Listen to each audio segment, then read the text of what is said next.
Je vais vous parler de l'aura. C'est pas du tout un sujet auquel j'aurais pensé vous parler d'ailleurs. Donc c'est marrant qu'il me soit venu comme ça de manière inspirée. Donc l'aura, c'est l'énergie que nous dégageons. C'est l'énergie que nous mettons, que nous imprégnons dans la matière. C'est assez marrant d'ailleurs que cette idée d'aura me vienne en intuition pour vous parler dans cette vidéo, parce que ce matin j'écrivais justement mon livre, d'ailleurs qui est bientôt fini, et j'espère qu'il sera bientôt disponible. Et je parlais justement de cette notion qu'on est composé de matière chimique, et que dès lors que l'on vit des émotions, des sentiments, du coup je trouve ça très très drôle. Je te disais justement dans une précédente vidéo que je m'étais connectée à mon âme pour savoir quels étaient les thèmes pour ces 3 vidéos. Je reviens sur le thème évidemment. Donc l'aura, c'est l'énergie, c'est ce halo de lumière tout autour de nous. C'est l'énergie qu'on va dégager. C'est le concept que je viens de comprendre cette semaine, comprendre vraiment intégré dans mon corps, du fait que le plus important c'est d'être plutôt que de faire. Parce que quand on est dans notre énergie, quand on est dans ce quelque chose qui nous met en joie, on vient dégager une aura énergétique qui vient et qui magnétise vos clients, qui magnétise ce dont vous avez envie. Comme quand on parle de loi de l'attraction,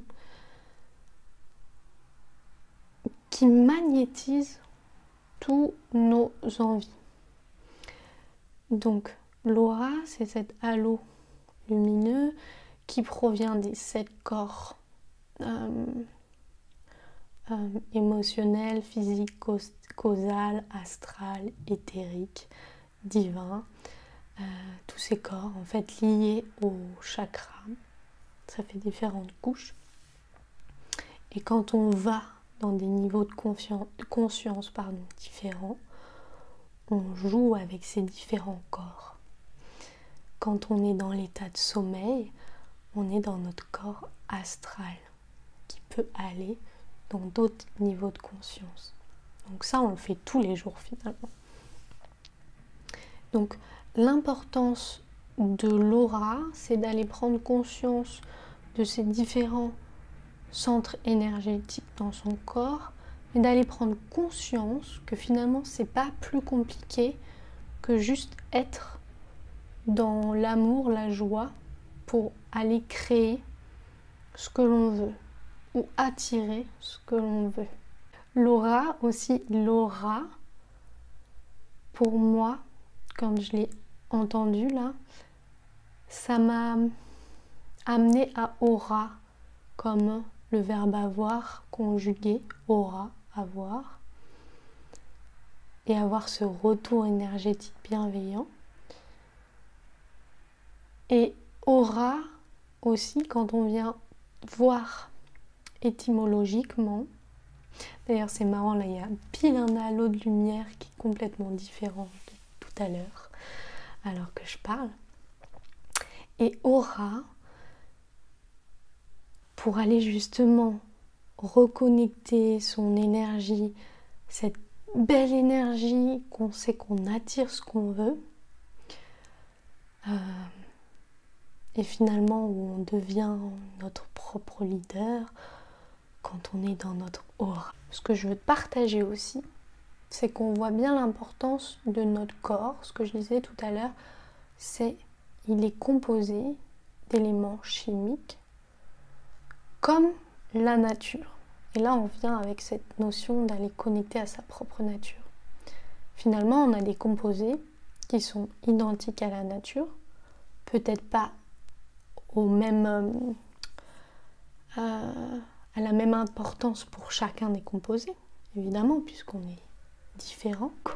On sait bien qu'avec une émotion, une sensation, on vient dans notre corps libérer des hormones, des substances chimiques que nous, on dégage. Donc on est en interaction parfaite tout le temps avec l'espace. Et en allant respirer, créer une respiration dans son corps, on vient activer nos chakras et on vient harmoniser notre aura et on vient harmoniser et honorer notre corps, notre être. Et finalement, on devient le créateur de tout ça. Et du coup, j'en découle à la prochaine vidéo qui est sur l'humeur. Donc les émotions, les sentiments, tout ça qui crée dans notre corps des mouvements biologiques, chimiques.